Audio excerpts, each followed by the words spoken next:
Greetings from Toya, I'm my little bones, IMO NaissanceE. NaissanceE is an artistic installation mixed with puzzles and platforming. It was released on the 13th of February on Steam by Lemace5. Okay, firstly, very quickly, let's just talk about how this holds up as a PC application. So as you can see, we do get resolution options, anti-aliasing, and these are the settings I've used during the entire thing. I would strongly recommend VSync. As you can see, there is no FOV slider, but there are fully rebindable controls over here. You also do get mouse sensitivity. Okay then, so here we are actually in NaissanceE, or however you actually say it. And as you can see, this game has a very simplistic art style. It seems to be completely grayscale, although it actually does look pretty nice when you look at things like the fog effects. It's very basic Unreal Engine, but does look very nice nonetheless, which is one of the reasons why I said in the introduction that it is half an artistic installation, because a big portion of the actual game is looking at stuff and not necessarily having any actual interaction with the world. Now, the art style is very much linked into the gameplay. For example, right here, there's a box around this corner. You see it's invisible.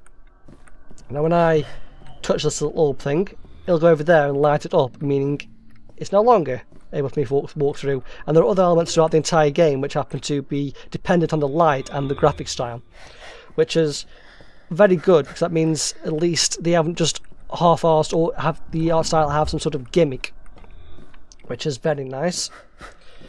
Now, the game does look very nice and seems to suggest some sort of lore. However, later on in the actual game itself, the idea of lore just sort of goes completely out of the window for a reason I can't really explain.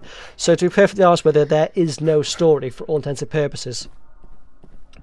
And this puzzle over here is pretty much simple. It's just sort of running around with no actual timing on it. However, there are actual timed puzzles, which is one reason why I couldn't necessarily recommend this to everybody, because they do become quite arbitrarily timed and quite tortury quite far in. Additionally, I have run into a few bugs when I was walking, and it just appears not to. When I was walking, and for some reason W just stopped working completely on me.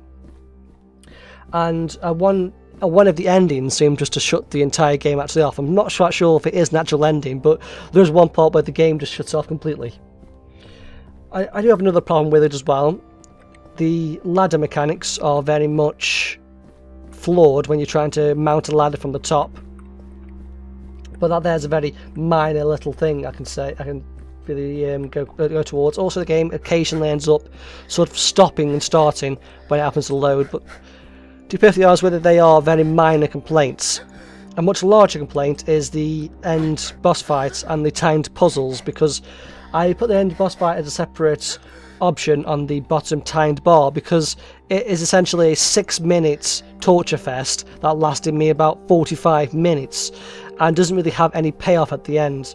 And that's the main downside to all this. If there weren't timed parts of the actual game, or there were certain parts, because you actually kind of die in this game, that were a bit easier, I think I could recommend this to more people. But as it stands, I cannot. So, I think this is pretty much everything I can possibly say about this, other than the fact that most of the game is actually spent in pitch black. As you can see, light is very much a part of the art style itself. I actually can't remember what in the hell I'm meant to be doing here as a note. There's somewhere I'm meant to be going. But as you can see over there, for example, the area just seems to ooze as if there was actual lore in this area. However, unfortunately, the game seems to consider you to be, or suggest that you are a mad person later on in the game, and do some things that just say to me at least that there isn't a lore in this world. I want to show you one little bit in a second. So I'm just going to run through. There it is. For example, out there, it sort of looks like an urban sort of city. The entire game, by the way, is completely bare. You never speak to another human being throughout the course of the entire game, just as a note. And you've basically seen all the mechanics. Walking and running is pretty much it. There is a use button, E, but you rarely end up using it. The game sort of doesn't really give you much feedback as to what actually the game wants you to do, or whether or not what you've done has actually done anything to the actual game, which I suppose is one of my other major complaints with this. it feels much more like an artistic installation in that sort of sense that I'm not even sure what I just did was both the right thing or even did anything, which is not very good.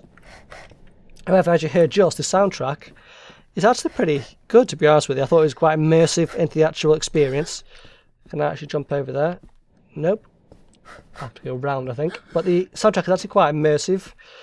The only thing I would say about it is that it's very basic and it only really applies to certain situations. It only really makes you feel anything when paired up with actual visuals, which is perfectly fine, I suppose, but at the end of it all, they're only 30 to 1 minute 30 tracks. So I've got one little puzzle here I can show you before I go, which is to move that, Now the jumping and the platform mechanics are pretty basic, I would say. It's basically just a jump and then you can run and jump to jump slightly further.